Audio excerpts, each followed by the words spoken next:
감사합니다. 여러분, 교회를 섬기는 목사로서 바람이 있다면요, 교회가 부흥하는 것 아니겠습니까? 교회가 성장하는 것 아니겠습니까? 그럴 때마다 생각나는 것이 부흥의 기초가 혹시 열심히 있는 사람들만 모이면 좋지 않을까라는 그런 생각을 하게 됩니다. 그렇죠?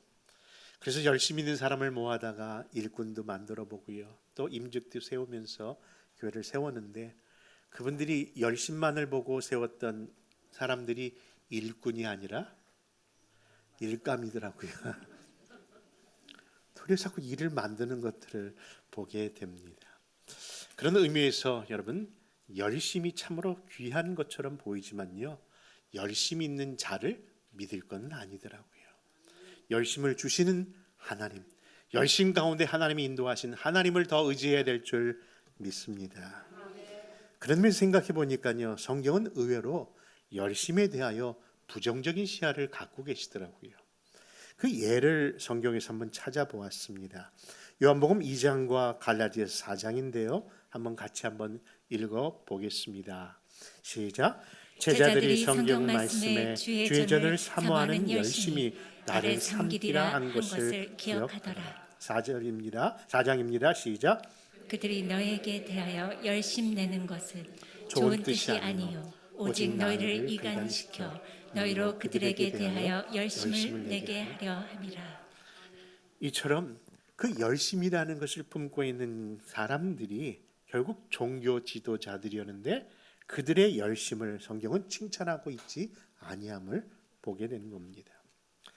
여러분, 그렇다면은 여러분, 열심 내지 말고 그냥 섬기면 될까요? 그런 말도 분명히 아닐 줄 압니다. 여러분, 분명히 하나님이 원하시는 열심이 있는데, 그렇죠? 자기 열심이 아니라 하나님이 원하는 열심, 그 열심을 우리가 품어야 되지 않겠습니까? 그렇다면 여러분, 하나님이 원하시는 열심은 무엇인지 우리 한번 갈라디아서 4장 이어서 보겠고요, 베드로전서 4장도 같이 한번 읽습니다. 우리 갈라디아 4장 18절 시작. 좋은 일에 대하여 열심으로 사모함을 믿음 내가 너희를 대하였을 때뿐 아니라 언제든지 좋으니라.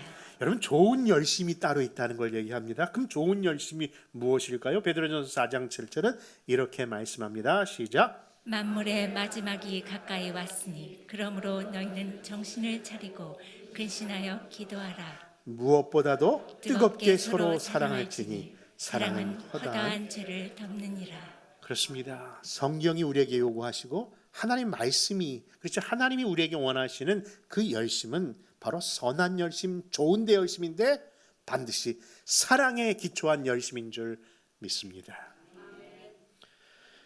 그러므로 사랑하는 성도 여러분, 우리 모두가 서로 사랑하는 일에 최선의 열심인 자들이 되었으면 좋겠는데, 오늘 그런 의미 안에서 요즘 계속 우리에게 시리즈로 주시는 말씀의 제목이 있는데, 그것은 바로 머무는 삶. 그래서 첫날에는 무엇을 머물자? 그렇죠, 은혜 안에 머무는 삶. 그리고 지난주에는 거룩이 머무는 삶. 그리고 지난 금요일 저녁에는 아이고 감사합니다. 네, 흥이 납니다. 흥이 나. 여러분, 말씀이 머무는 자의 삶을 이야기했는데요, 오늘은 무엇이 머무는 삶? 기특합니다.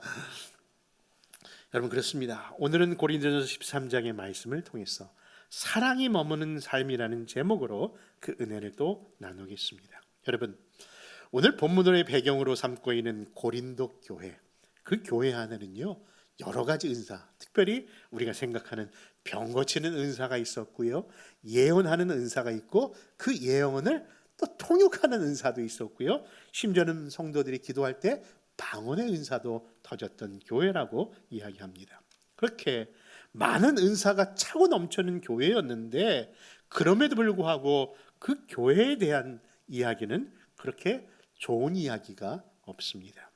도리어 그 교회 안에 불화와 반목을 일삼았으니, 고린도 교회라고 하는 말은요 마치 저 사람 정치인이야 하면은 안 좋은 인상을 듣는 그런 선입감처럼, 고린도 교인이야 하면요 무슨 생각이 들었을까요? 뭔가 잘못된 모습이 있다는 것을 드러내는 그런 고유 명사처럼 좋지 아니하는 모습을 그 교회가 갖고 있었답니다. 그래서 사도 바울은요, 그런 교회 안에 여러 가지 은사들을 열거하다가 그 마지막 부분에서 이렇게 그 끝을 장식합니다. 여러분, 그 고린도전서 12장 은사장인 그 마지막 부분에 어떻게 마무리하고 있는가를 한번 보시렵니까? 29절부터 31절 말씀을 찾아 읽습니다. 시작. 다 사도이겠느냐? 다 선지자이겠느냐? 다 교사이겠느냐? 다 능력을 행하는 자이겠느냐? 다 병 고치는 은사를 가진 자이겠느냐? 다 방언을 말하는 자이겠느냐? 다 통역하는 자이겠느냐? 너희는 더욱 큰 은사를 사모하라. 내가 또한 가장 좋은 길을 너희에게 보이리라. 아멘. 이처럼 그 고린도서 12장에는요, 오직 은사에 대한 이야기를 쭉 나누다가 그들이 원하는 최고의 은사, 보이시기 하나님께서 여신 최고의 좋은 길이 무엇임을 그렇게 말씀으로 마친 겁니다. 그리고선 이어서 나오는 13장에서 그것이 무엇인지, 그 은사가 무엇인지를 청명하고 있는데, 여러분, 그것이 무엇이죠? 바로 사랑이라고 해서 고린도서 13장을 무슨 장? 사랑장이라고 하는 이유가 된 겁니다. 그렇다면 여러분들, 이 고린도서 13장을 통해서 우리에게 주시는 교훈이 무엇일까요? 오늘은 몇 가지를 한번 살펴보겠는데, 첫 번째 교훈은요, 그러므로 여러분들 사랑의 필요성을 알고 섬기는 성도들 되시기를 바랍니다. 왜냐하면요, 성도에게 있어서 사랑이 없으면 뭐가 아무것도 아니에요? 정말 말 그대로 아무것도 아니기 때문에. 여러분, 안고 없는, 그건 그렇게 아주 그냥 잘 아시면서 사랑 없는 교회, 사랑 없는 성도가 말이 되겠습니까? 저는 그 의미를 우리 1절에 3절의 말씀으로 한번 찾아봅니다. 시작. 내가 사람의 방언과 천사의 말을 할지라도 사랑이 없으면 소리나는 구리와 울리는 꽹과리가 되고, 내가 예언하는 능력이 있어 모든 비밀과 모든 지식을 알고 또 산을 옮길 만한 모든 믿음이 있을지라도 사랑이 없으면 내가 아무것도 아니요. 내가 내게 있는 모든 것으로 구제하고 또 내 몸을 물살에게 내줄지라도 사랑이 없으면 내게 아무 유익이 없느니라. 여러분, 저도 사모합니다마는 여러분, 산을 옮길 만한 믿음, 여러분, 천사의 말, 그런 천사의 방언이 우리 안에 있다면요, 이것은 사실 모든 그리스도인들이 바라는 그런 꿈과 같은 로망이 아닐까요? 그런데 그것이 우리에게 이미 주어졌다 할지라도 무엇이 없으면, 사랑이 없으면 뭐라고요? There is nothing, 아무것도 아니라고 말씀하고 있는 겁니다. 여러분, 참으로 의아스러운 것은요, 조심스러운 표현입니다마는 갓 이혼한 부부들에 찾아가서 상담하면서 그래도 마지막 기회를 좀 도와드리고 싶어서 상담한 적들이 있는데요, 그 이혼하는 부부, 막 이혼한 부부들에 찾아가서 그런 표현을 해봅니다.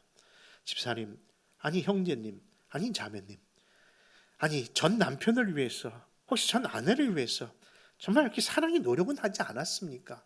왜 못 참으셨습니까? 하면서 그런 표현을 했답니다. 그럼 저마다 똑같이 하는 말이 있어요. 이게 뭐냐면은, 저도 할 만큼 다 했어요. 아니, 할 만큼 했는데 왜 그것이 그렇게 됐습니까? 라고 물어보면은 뭐예요? 그 상대방은 꼭 또 이렇게 얘기합니다. 그걸 사랑이라고, 그걸 했다고 그래? 여러분, 분명히 그 사람은 그 사람에 대하여 했다고 하고 사랑했다고 하는데 상대방은 뭐예요?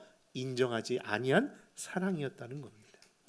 여러분, 그런 의미에서 생각해 보면요, 여러분, 공동체라는 단어가 있는데 우리 공동체, 커뮤니티라고 하지 않습니까? 근데 그 공동체라는 단어는요, 라틴어로 커뮤니스라고 하는 표현인데 그것이 두 가지의 합성어더라고요.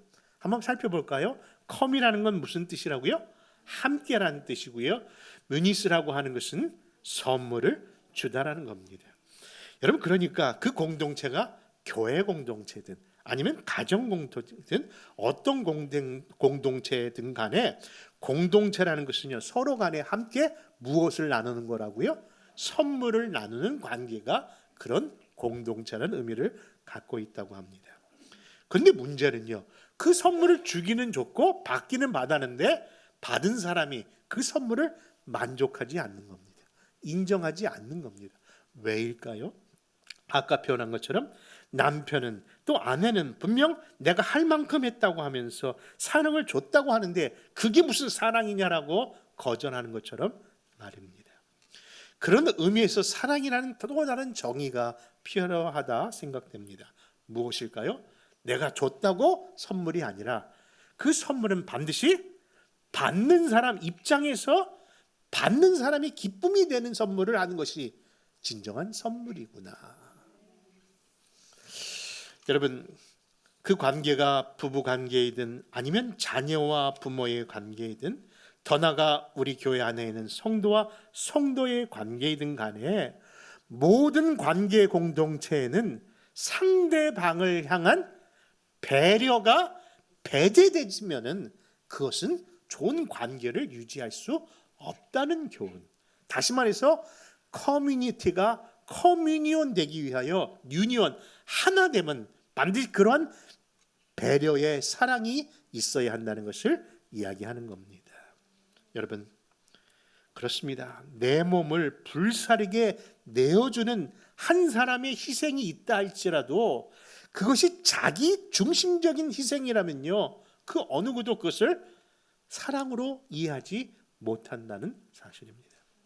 그렇기에 사랑하는 성도 여러분, 상대방을 배려하는 그런 모습까지 우리 사랑 안에 머물시기를 주님의 이름으로 정말 소원합니다. 정말 제가 기도하고 바라고 소원하는 것이 있다면요, 우리 이 공동체가 사랑의 공동체인데 그냥 사랑의 공동체가 아니라 용광로 같은 공동체가 되어서 어느 심령도 이곳에 와서는 녹아지지 아니하는 심령이 없도록 그런 신앙의 공동체가 되기를 정말 소원합니다. 우리도 그 안에 녹아져야 한다는 사실도 잊지 마시기를 바랍니다. 여러분, 그러므로 그런 공동체로 섬겨주시기를 다시 한번 부탁드립니다. 두 번째 교훈은요, 사랑의 당위성입니다. 처음은요, 사랑의 필요성을 말씀드렸다면 이것은 사랑의 당위성입니다. 다시 말해 예수님을 정말 자신의 구주로 영접한 사람이라면 당연히 그 안에 무슨 열매? 사랑의 열매가 그래도 드러나야 한다는 겁니다. 그것이 바로 당위성의 사랑의 열매입니다. 그 말씀을 고린도서 13장 4절에서 7절은 이렇게 증언합니다. 같이 읽습니다. 사랑은 오래 참고 사랑은 온유하며 시기하지 아니하며 사랑은 자랑하지 아니하며 교만하지 아니하며 무례히 행하지 아니하며 자기의 유익을 구하지 아니하며 성내지 아니하며 악한 것을 생각하지 아니하며 불의를 기뻐하지 아니하며 진리와 함께 기뻐하고 모든 것을 참으며 모든 것을 믿으며 모든 것을 바라며 모든 것을 견디느니라.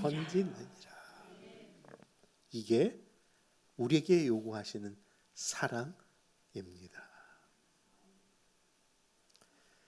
여러분, 예전에 한국을 방문하고 돌아오는 그 비행기 안에서 두 아이를 안고 있는 가족을 본 기억이 있습니다. 아이들이 몸이 안 좋아서 그런지 처음 비행기를 타서 그런지 그 비행 시간 내내 칭얼대고 울기를 시작하는데 그 옆에 있는 모든 사람들이 정말 힘든 시간이었답니다. 큰 아이를 달래면요, 작은 아이가 울고 작은 아이가 좀 잠들기 전에 또 작은 아이가 울면서 그 열 몇 시간을요 계속 힘들게 하는데 정말 그 순간을 잊지 못하겠습니다. 그런데 여러분, 제가 그 사실을 기억하게 되는 이유는 그 순간 때문이 아니라 바로 그 아이들이 울 때마다 아이들을 번갈아 가며 안아주던 그 사람이 사실 가족이 아니라 그냥 옆자리에 앉았던 승객이었다는 것을 알고 기억되는 놀라움입니다. 여러분, 그렇습니다. 그 순간 조심스럽게 누군가 물었습니다. 아니 왜 그렇게까지 했냐고요. 그랬더니 그분 말이 지금도 귀에 생생합니다. I am Christian. 제가 예수 믿잖아요. 내 안에 예수님이 있잖아요. 내가 그리스도인이잖아요. 그 순간 그 말이 마치 나를 너 뭐하냐 하는 것처럼 큰 찔림이 되고 도전이 된 겁니다. 여러분, 사실 우리가 생각하는 그리스도인의 정체성은 뭐예요? 예수 믿어? 그럼 크리스찬이네. 교회 다녀? 그래. 하나님 앞에 주일 성수해? 기도하느냐? 말씀 보느냐? 그것으로 우리는 자꾸 따졌는데 어느 순간에 우리 진정한 크리스찬의 정체성은 삶에서 드러나야 하는 것이구나. 여러분, 그렇습니다. 만약에 이 이야기를 지금 나누면서 목사님 꼭 그렇게까지 해야 할 필요가 있을까요? 라고 물으신다면 그 이유는 바로 다른 것이 아니라 예수님 자체가 사랑 덩어리시기 때문에 그렇다는 겁니다. 여러분, 예수님의 그 몸에 찌르는 그 자국마다 여러분 피가 나왔는데 그냥 피가 아니라 보혈이 되신 것은 그 보혈이 바로 우리를 이 시간까지 만들어낸 놀라운 기적이 사랑 보혈이기 때문에 그렇다는 겁니다. 사랑하는 성도 여러분, 진정으로 예수님을 내 마음에 모신 자라면요 당연히 그분의 사랑이 여러분 나와야 되지 않겠습니까? 이것이 바로 사랑의 여러분 당연성이라는 겁니다. 여러분, 그것을 입증하듯이요, 이 고린도전서 13장에 나오는 사랑이라는 단어를 다른 단어로 바꿀 수가 있는데 그 어느 단어로도 어울리지 아니하는 그 단어가 그 단어에 누구의 이름을 삽입하면 예수님의 이름을 삽입하면요 그것이 바로 왜 우리가 사랑해야 되며 왜 이 땅의 교회 공동체가 사랑해야 하는가를 이렇게 말씀합니다. 예수님은 오래 참으셨고 예수님은 온유하셨으며 예수님은 시기하지 아니하며 예수님은 자랑하지 아니하며 예수님은 교만하지 아니하고 늘 견디시고 참으셨다. 여러분, 우리가 정말 예수님을 증거하는 교회 몸된 교회고 우리가 예수님이 우리 안에 정말 있다면요 여러분 그 말씀이 분명히 적용돼야 되는 것 아니겠습니까? 저도 주의 몸된 교회를 섬기는 것 그리고 정말 아닌 사람까지 섬겨야 되는 그런 부담감이 있는 이웃사랑에 대하여 저도 넘어지고 힘들 때가 있지만은 그럴 때마다 생각나게 하고 그럴 때마다 기억나게 하는 성경 구절이 생겼더라고요. 여러분 그것이 무엇입니까? 그것은 바로 로마서 5장 5절과 6절입니다. 같이 읽습니다. 소망이 우리를 부끄럽게 하지 아니함은 우리에게 주신 성령으로 말미암아 하나님의 사랑이 우리 마음에 부은 바 됨이니 우리가 아직 연약할 때의 기약대로 그리스도께서 경건하지 않은 자를 위하여 죽으셨도다. 아멘. 여러분 우리가 아직 연약할 때 우리가 아직 죄인 되었을 때 아니 우리가 주님과 원수 되었을 때에 이미 하나님께서 당신의 그 크신 사랑을 어디에? 우리 마음에 부음받으셨다고 하는 그 말씀 속에 내가 정말 예수님을 내 안에 모시고 내가 정말 예수님을 믿는 사람이라면 그 안에 사랑은 반드시 드러나야 된다는 겁니다. 그러므로 사랑하는 성도 여러분, 바로 우리도 그런 사랑의 정체성이 드러나는 성도들 되시기를 다시 한번 소원합니다. 세 번째 주시는 교훈은요 사랑의 영원성입니다. 여러분 우리 고린도서 13장 8절의 말씀을 같이 찾아 읽습니다. 시작. 사랑은 언제까지나 떨어지지 아니하되 예언도 패하고 방언도 그치고 지식도 패하리라. 여러분 우리가 사모하는 여러 가지 은사들 사실 이 모든 것은요 불완전한 것이고 영원한 것은 아닙니다. 왜냐하면 9절과 11절에서 이렇게 말씀합니다. 계속 읽습니다. 시작. 사랑은 언제까지나 떨어지지 아니하되 예언도 패하고 방언도 그치고 지식도 패하리라. 우리는 부분적으로 알고 부분적으로 예언하니 온전한 것이 올 때는 부분적으로 하던 것이 패하리라. 여러분 은사는요 죄인된 인생들이 이 땅에 살 동안에만, 그렇죠? 우리를 성숙의 자리로 이끌기 위해서 주어지실 뿐, 앞으로 완전한 것이 올 때에는요, 그 모든 은사도 다 패하고 만다는 것을, 그래서 남는 것은 오직 사랑뿐임을 이야기하고 있는 겁니다. 그 말씀의 결론이 12절과 13절입니다. 같이 찾아 읽습니다. 시작. 우리가 지금은 거울로 보는 것 같이 희미하나 그때는 얼굴과 얼굴을 대하여 볼 것이요 지금은 내가 부분적으로 아나 그때는 주께서 나를 아신 것 같이 내가 온전히 알리라. 그런즉 믿음, 소망, 사랑 이 세 가지는 항상 있을 것인데 그 중에 제일은 사랑이라. 제가 감히 예언적 의미에 확신하는 것 두 가지가 있는데요, 이상하게 여기지 마시고요, 그냥 제가 확신한 그런 표현입니다. 그것은 뭐냐면요, 저도 언젠가는 죽는다는 겁니다. 네, 같이 동참하십시다. 근데 그 죽음 앞에 제가 두려워하지 아니하는 확신이 있어요. 왜냐하면 내가 믿는 주님께서 나를 반드시 구원해 주신다는 확신이 있기 때문입니다. 이것이 바로 믿음의 확신성이에요. 저는 그 믿음이 이 자리에는 우리 모든 성도들에게 반드시 있는 줄 믿고 또 있어야 될 줄 믿습니다. 그리고 또 하나의 확신이 있는데요, 바로 제가 죽었을 때, 그리고 다시 눈을 뜨는 순간에 분명히 그것 바라보는 그 장소는 어디일 것이다? 아멘. 그 소망에 대한 확신이 있습니다. 그리고 그 소망의 확신도 이 자리에는 우리 모든 성도들이 꼭 받으시기를 축원합니다. 그런데 여러분, 그것이 사실이고 확신이기는 하나, 사실 이 믿음과 소망은 바로 이 땅에 살 그 순간까지 주어지는 약속이요 축복이라는 겁니다. 생각해 보십시오. 죽음 다음에는, 그렇죠? 그 너머에 서서는 믿음, 소망, 그 필요 더 이상의 우리에게 함께 갈 문제가 아닙니다.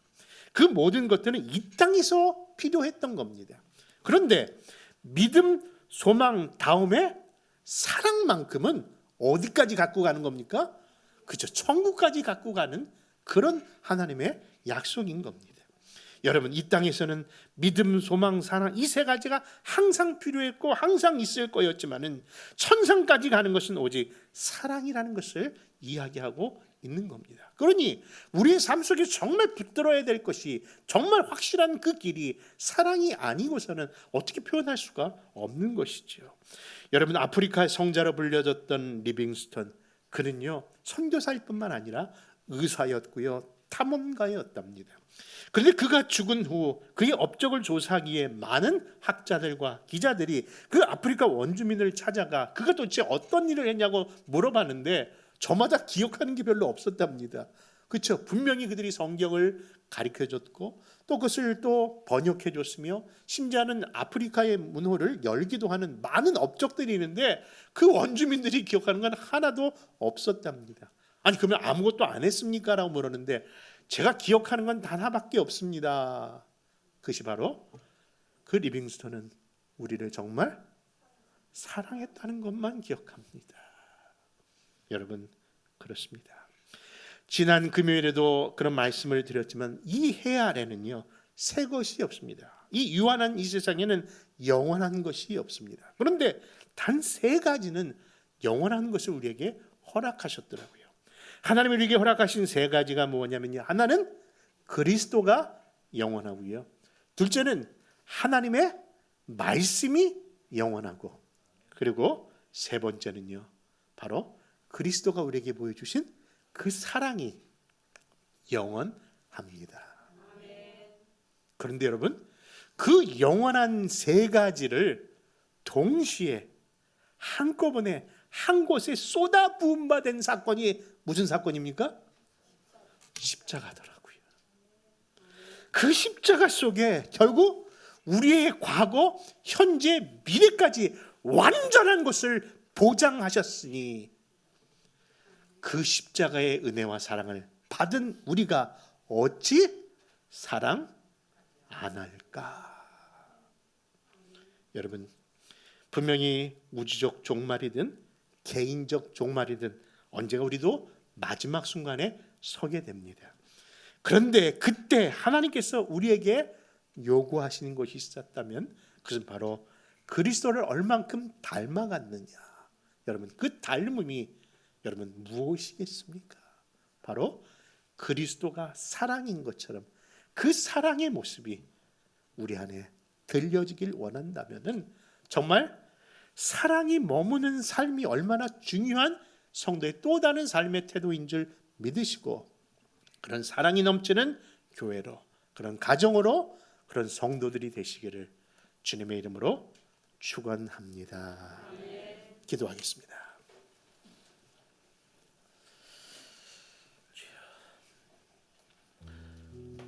고맙고 감사하신 아버지 하나님, 우리는 연약하나, 우리는 부족하나, 이 질그릇 같은 이 연약함 속에 보배로우신 예수님을 넣어주시면은 우리를 향한 기대가 아니라 주님의 우리에게 향한 약속이 있는 줄 믿습니다.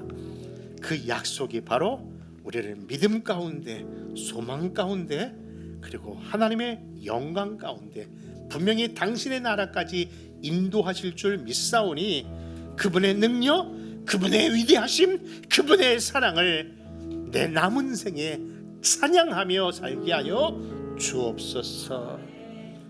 기도로 하나님 응답 주심을 감사합니다. 우리 정호장 하나님, 또 주께서 회복하셔서 다시 같이 하나님 예배케 하시니 감사합니다. 우리 장로님, 주께서 장중에 붙잡아 주시고 하나님의 사랑을 몸소 실천받아 하나님 간증자로 쓰임받게 하옵소서. 이 자리에 아버지 하나님의 온라인으로, 또 아버지 해외에 있어 같이 예배하는 모든 병상의 성도들, 해외에 있는 성도들, 그리고 하나님 오늘 이 자리에 있는 성도들이 바로 그 사명 따라 사랑을 머무는 복된 삶 되도록 인도하여 주시기를 다시 한번 소원하옵고, 우리 주 예수 그리스도의 이름으로 간절히 기도합니다. 아멘.